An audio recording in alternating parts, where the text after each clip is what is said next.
I didn't expect the silence to sting like it did. She said it like it was nothing. Mom needs me. I'll be back soon. No urgency in her voice. No real reason for concern. And yet, something about it made my skin crawl. I should have been fine with it. After all, her mother wasn't exactly the most pleasant person to be around. But then, why did I suddenly feel like a second thought? I told myself it was nothing. She probably just didn't want me tagging along. I didn't even question it. Not at first. But then, the nagging feeling started. You know the kind, the one that starts as a whisper and turns into a scream, but you don't want to hear it. I stood by the window, watching her drive away, and for the first time in years, the house felt empty. Maybe it's nothing, I thought again. She's just helping her mom. I let the silence settle around me. The house had always felt more like her house than ours. Maybe that's what bothered me.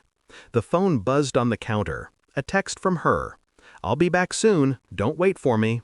I didn't wait. I grabbed my coat, my keys, and my mind made a decision before I even knew it. I didn't tell her I was coming. I didn't call ahead. I just drove. Cake in the passenger seat. Her favorite.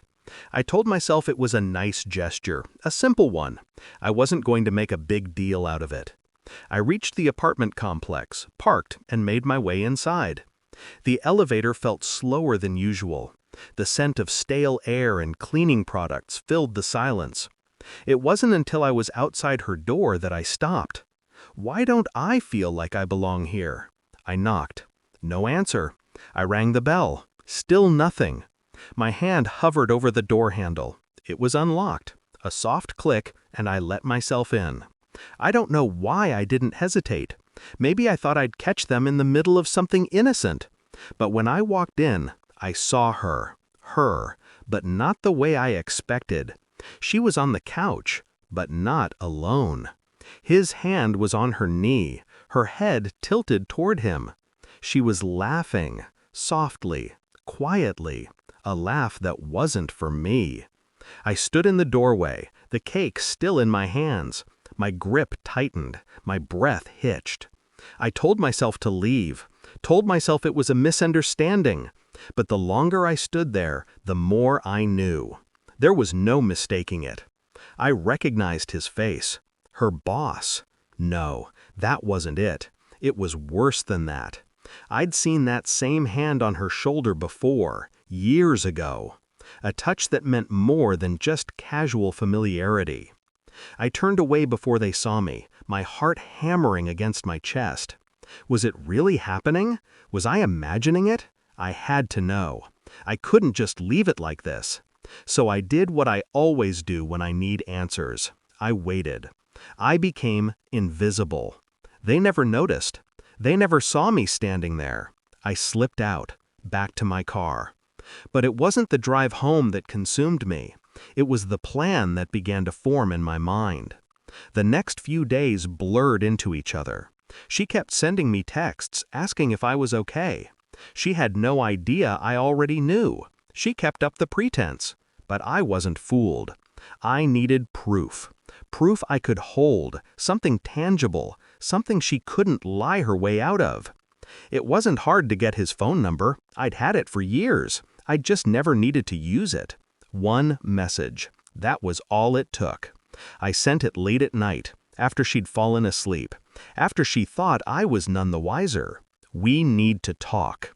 He responded almost immediately. I didn't wait. I called him. It rang once, then twice. He picked up on the third. "I know what's going on," I said, my voice like ice. There was a long pause. He must have thought I was bluffing. "Are you coming for her?" I asked. His breath was uneven. "You don't know what you're talking about," he said, trying to play it cool.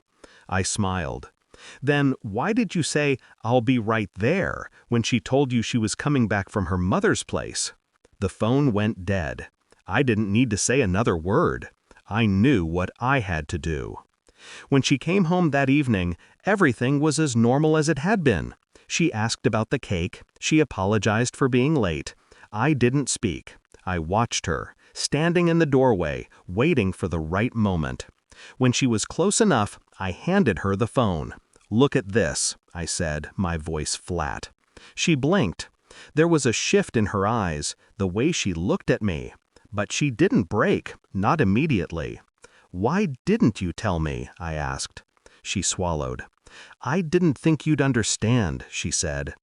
Her words didn't matter anymore. The game was over. I left before she could say another word. I didn't need her apologies. I didn't need her excuses. I just needed the truth. And now I had it. I would never look at her the same way again. I wasn't angry. I wasn't sad. I was just free. She wouldn't hurt me again, and neither would anyone else.